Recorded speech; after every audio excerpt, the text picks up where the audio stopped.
অনেক দিনের একটা শখ আমি পূরণ করেছি। হ্যাঁ, এই কর্নারটা আমার ক্রিয়েট করার খুব ইচ্ছা ছিল বাড়ির একটা জায়গাতে।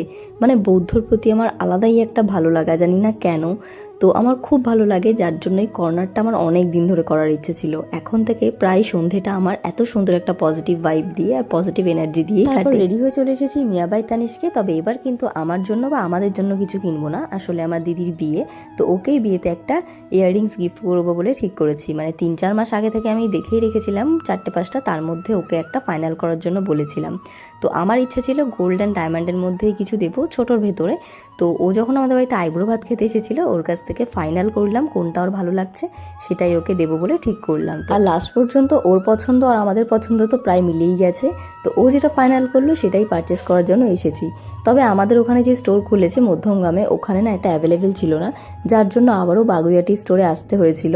আসলে আমার বাড়ি থেকে বাগুইয়াটি স্টোরটা একটু দূরে, তবে কালেকশন কিন্তু বাগুইয়াটি স্টোরে অনেক বেশি। তো ফাইনালি ওটা নিয়ে নিয়েছি যেটা পছন্দ করেছিলাম। আর তার মধ্যেও নিজের জন্য আরও বেশ কয়েকটা পছন্দ করে এসেছি, যেগুলো পরের বার নেব। আর বাইরে বেরিয়ে না এরকম একটু চা খাচ্ছিলাম, আর এই বাচ্চাগুলোর সঙ্গে দেখা হলো, ওদেরকে একটু বিস্কিট খাওয়ালাম।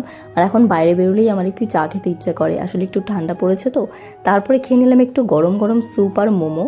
আর বাড়িতে নিয়ে এসেছিলাম এই কাবাবটা, যেটা খুবই ভালো খেতে ছিল। আর উইন্টারে ঘরে পরার জন্য একটা জুতো অর্ডার করেছিলাম, যেটা এসে গেছে, বেশ ভালোই এসছে। কিন্তু আসলে 2020-তে না একটা জুতো নিউ মার্কেট থেকে কিনেছিলাম, মানে এত ভালো ছিল কোয়ালিটি যে 5 বছর আমার কাছে টিকে গেছে। বাট ওটাকে দেখতে দেখতে আমি লিটারালি বোর হয়ে গেছি, তাই একটা নতুন নিয়ে নিয়েছি।